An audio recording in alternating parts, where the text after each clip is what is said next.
शेर आया। और हमारे महापुरुषों को नमन करता हूं और साथ ही इस मंडी प्रांगण में जितने भी हमारे वरिष्ठ हैं, माता बहनें हैं, मैं उन्हें भी प्रणाम करता हूं कि आपने एक आवाज और एक मैसेज पे इतना हमारा आपका अमूल्य समय दिया।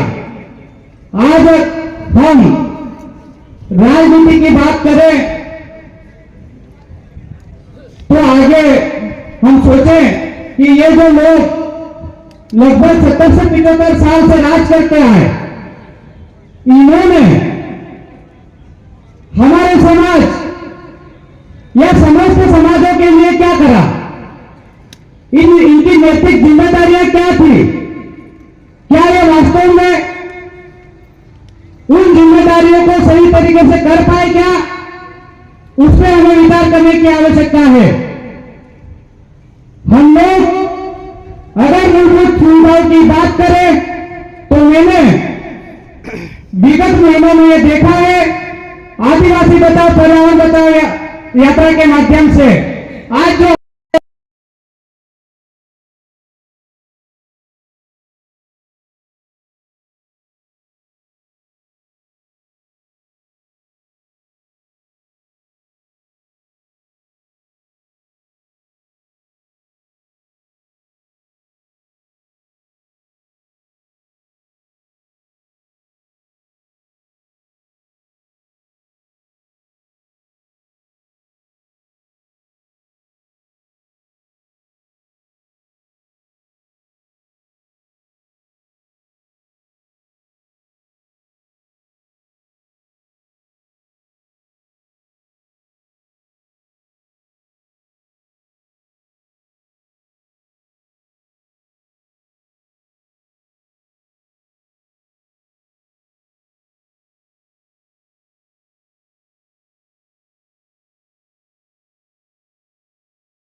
वहां पर ब्लड की वहां कोई भी सुविधाएं नहीं है।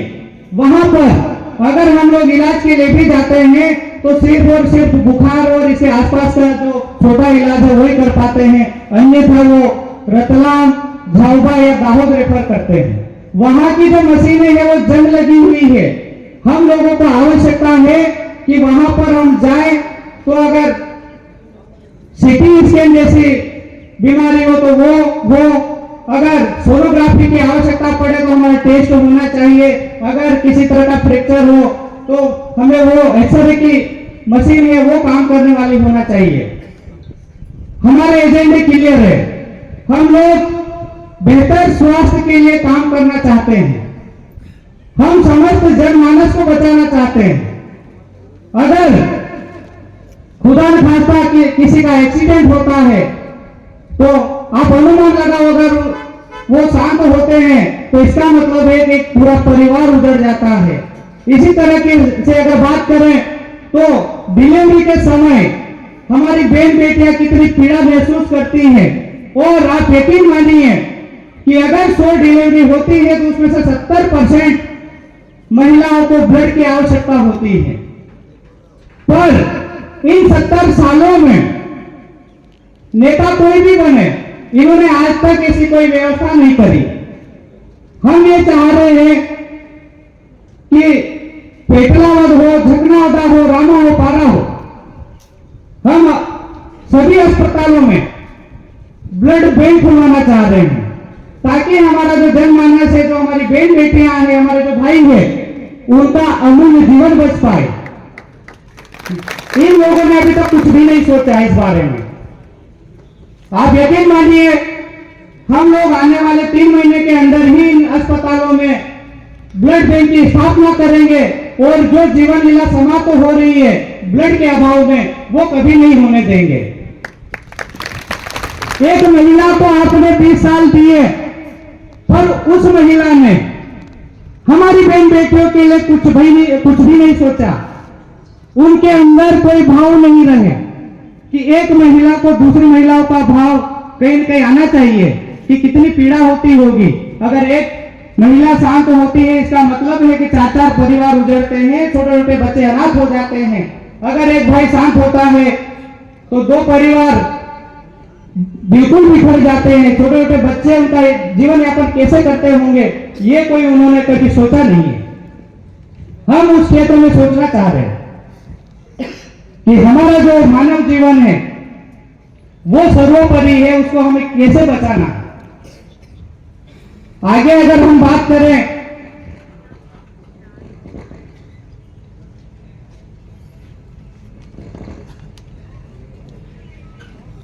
कृषकों की, तो उनके लिए उन्होंने कुछ भी नहीं करा है। एक किसान को चाहिए क्या? खेती उनके पास है, उनको चाहिए बेहतर लाइट व्यवस्था हो, बेहतर पानी की व्यवस्था हो। हमारे एजेंडे जो है वो बिल्कुल क्लियर है। हम चाहते हैं हमारा जो किसान है, कृषक है, वो मेहनत कर से उसको सही रेट मिलना चाहिए, पर रेट तभी मिलेगा जब खेती से हम कुछ पकाएंगे। मैं आप लोगों को आश्वस्त करता हूं, जहां पर पानी की उपलब्धता नहीं है, कम से कम 5,000 से 10,000 होती है। टेम्पररी कनेक्शन लेने जाओ तो कम से कम 7,000 का होता है। तो अगर एवरेज बात करें तो 12,000 एक सीजन का होता है। जो पिछले जो भी नेता रहे उनका कोई गणित नहीं है, उन्होंने कभी ये बात करी भी नहीं है। मैं प्रैक्टिकली बात करता हूं, मैं कि नौकरी में तो था ही था, पर मैंने किसानी का काम भी करा। आप यकीन मानिए, अगर आप विश्वास करोगे तो आपके जो वायर वाले काम है वो 100% में बिल्कुल खत्म कर दूंगा। आपको एक बार विश्वास करने की आवश्यकता है। और आगे बढ़ते हैं। बेरोजगारी की दर इतनी बढ़ी हुई है कि हमारे बंधु पढ़ाई कर रहे हैं, पढ़ने के बाद फिर गुजरात भोपाल जा रहे हैं। इनके पास कुछ भी आइडियाज नहीं है। हमारे पास आइडिया है, हम रोजगार देंगे। कैसे देंगे? स्थानीय स्तर पर देंगे। हम लोग बहन बेटियों के लिए भी सोच के रखे हुए हैं। आप एक बार मौका दीजिए। पेटलावद में 200 बहन बेटियों को हम एक साथ सिलाई सेंटर जब खुलवाएंगे, उनको ट्रेनिंग देंगे, और 3 महीने में हमारी बहन बेटियां सिलाई करना सीख जाएगी, तो उसके बाद उनका खुद का व्यवसाय होगा। हमारे पास प्लानिंग है, और उसी जगह पर हम 2 घंटे बाद फिर से नई शिफ्ट चालू करेंगे। हमारे बंधुओं को भी ट्रेनिंग देंगे कि वो भी काम करेंगे कपड़े सिलने का, और वो उनकी खुद की दुकान कहीं भी कर सकते हैं एक ट्रेनिंग होने के बाद, ट्रेनर होने के बाद। ऐसे कोई विचार इनके मन में 70 साल में नहीं आए, पर हम ये नया कुछ करना चाहते हैं, और ये सारी चीजें प्रैक्टिकली है, और इसका खर्चा बहुत ज्यादा नहीं है।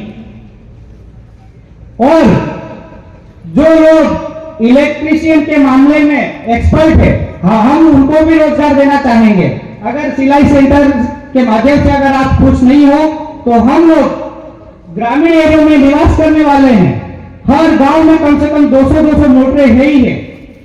और एवरेज अगर बात करें तो 50% मोटरें हर साल जलती है, चाहे घूसबेरी का काम हो, चाहे इलेक्ट्रिसिटी की कमी के कारण।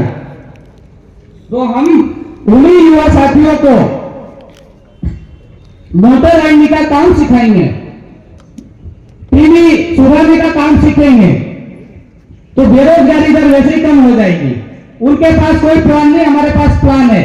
बोलने का मुझे आइडिया नहीं हो सकता, उसमें आपको कमी लग सकती है, पर मेरे विचार पक्के हैं, मैं ये कह देना चाहता हूं।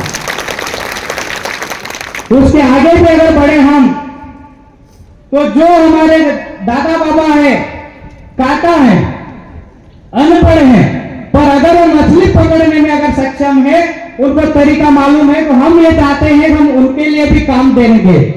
और ये बिल्कुल आसान काम है। मछली पालन बहुत छोटा धंधा नहीं, बहुत बड़ा धंधा है। हम लोग इसी में जी रहे कि लोग क्या कहेंगे। लोगों का काम है कहना, बुरा काम करोगे तो बिल्कुल कहेंगे, पर अच्छा काम करोगे तो भी कहीं न कहीं वो सोचेंगे कि इसको बुरा कैसे करें हम लोग। इतने सारे जो तालाब है उसमें मछली पालन होगा, और मछली पालन मैं बता दूं कि मैं धोलावाड़ा जो डैम है उसको मैंने बहुत नजदीक से देखा है। वहां का जो ठेका है वो तिवारी जी को मिलता है, करोड़ों रुपए कमाते हैं। हम लोगों से वो 80 रुपए पर किलो के हिसाब से खरीदते हैं, और ट्रेन में चढ़ाते हैं 130 रुपए किलो के हिसाब से। हमारे पास हर वर्ग, हर स्तर के जो लोग हैं उनके लिए काम देने का हमारे पास तरीका है, हमारे में काबिलियत भी है। आपको एक बार विश्वास करने की आवश्यकता है। ये जो लोग हैं कमल और कांग्रेस के, इन्होंने कुछ भी नहीं करा है। ये 4 साल तक इनकी जेबें भरते हैं। गांवों में तो जाना तो ठीक है, मैं अभी नरसिंहपुरा गया था, कोबरा के पास में। उन्होंने बोला कि अभी तक कोई विधायक यहाँ नहीं पहुंचा, मतलब 70 साल में उस नदी किनारे कोई भी व्यक्ति नहीं जा पाया। इसका मतलब है कि वो चुनाव जीत कैसे रहे। वो 4 साल तक आते जाते नहीं है। मालूम है कि रोड बनाऊंगा, बड़ा जो रोड, तो सूटकेस आएगा मेरे पास, साइन करूंगा, अंगूठा करूंगा, पैसा देकर जाएगा। इन्होंने यही काम करा है। हमारे जो विचार है वो आधुनिक तरीके वाले हैं। उनके विचार बिल्कुल जंग लग गए, उनके दिमाग में कुछ नहीं है, गोबर भरा हुआ है। आप उससे बाहर निकलो।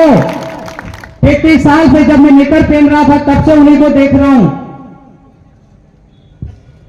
कम से कम ये तो सोचो, अगर 20 साल आप सोयाबीन की खेती करते हो, सोयाबीन के समय में भी सोयाबीन करो, गेहूं के समय में भी सोयाबीन बोलो, तो आप सोच लो कि खेती कैसे होगी।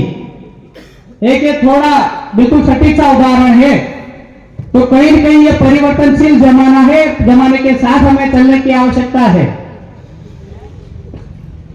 और मैं आगे बढ़ता हूं व्यापारी साथियों के लिए। हमारे पेटलावद में रॉ मटेरियल की कोई कमी नहीं है, पर जो नेता रहे इन लोगों ने आपके बारे में कभी कुछ नहीं सोचा, किसानों के बारे में भी कुछ नहीं सोचा। आज टमाटर का भाव जो पहले हम देखे 15 दिन पहले तो 60 रुपए कैरेट थी, मिर्ची का भाव 5 रुपए किलो। तो क्या हम लोगों के पास ऐसे कोई विचार या आइडिया नहीं है कि हम इसको बेहतर तरीके से कैसे यहां से एक्सपोर्ट करें, या जो रॉ मटेरियल है उसका ऐसी कौन सी चीज बनाए कि उसका दाम बढ़ जाए अपने आप। मैं आप लोगों को वादा दिलाता हूं, जिस समय टमाटर का भाव अगर 60 रुपए कैरेट रहेगा, 100 रुपए, उस दौरान हम बड़े बड़े भंडार बनाएंगे, उसको वहां पर रखेंगे, उसका केचप बनाएंगे। अगर टमाटर कच्चे हैं तो उसका अचार बना सकते हैं, कोई बड़ी बात नहीं है। आज का जमाना बड़ा आधुनिक है। बच्चे निकलते हैं, हर किसी को समय के अभाव बोलते रहे यार थोड़ा में चटनी दे दो यार, अचार दे दो यार। तो एक छोटा सा पैकेट 5 रुपए का टमाटर हमारे 5 किलो, मतलब 5 रुपए का 1 किलो। तो सोचो कि एक छोटा पैकेट 5 रुपए का और 1 किलो टमाटर भी 5 रुपए का। तो ये हमारे कहीं कहीं आधुनिक तरीके हैं, हमें सोचना पड़ेगा। इसी तरह तरीके से अगर मिर्ची की बात करें तो हम लोग जब 5 किलो जब 5 रुपए किलो भाव रहे, उस समय अचार बनाओ ना, चटनी बनाओ ना, दोनों को मिला के, कहां परेशानी है? पर उनके दिमाग में कुछ भी नहीं है, वो सिर्फ और सिर्फ गुलामी कर रहे हैं। मैं कहना चाहता हूं आपसे,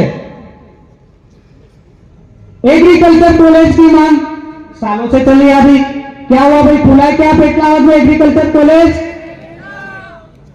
अरे भाई, जब हम सभी खेती कर रहे हैं तो हमें खेती वाले कॉलेज की आवश्यकता है ना। यहाँ पे इन लोगों ने क्या आवाज उठाई उसके लिए अभी तक?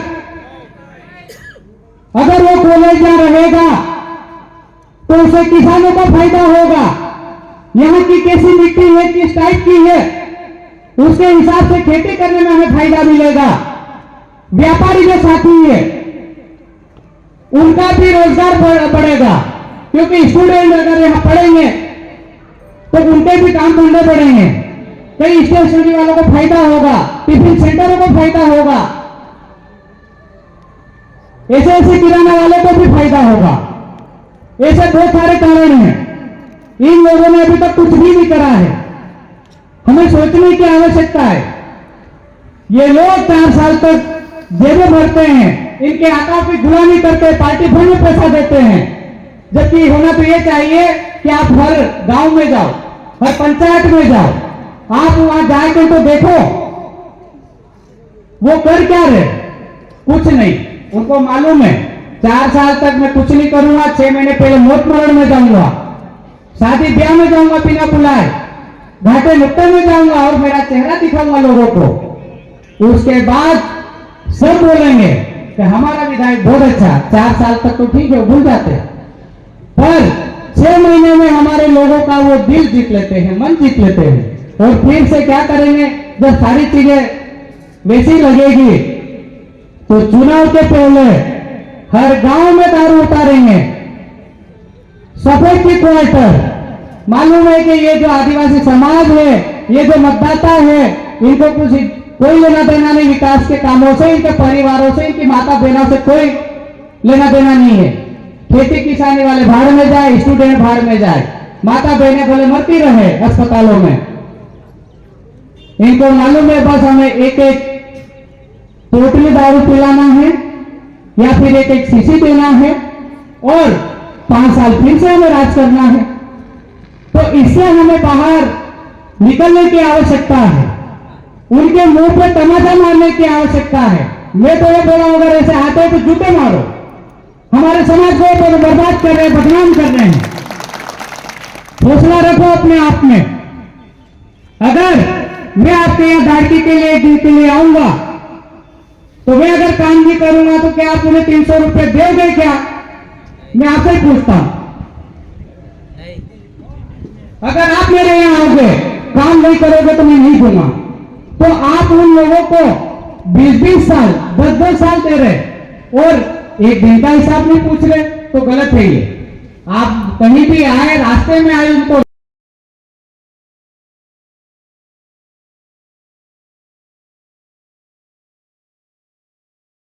ऐसा कोई विचार करो आप। अगर मानव है तो मानव जिंदा रहना जरूरी है। विचार कभी मरने नहीं चाहिए। दारू अगर आपका शौक है तो दारू आप डेली पियोगे या हर 8 दिन में जैसे भी पीते ही हो। 1 दिन में आपका कुछ भी नहीं होने वाला है क्वार्टर से।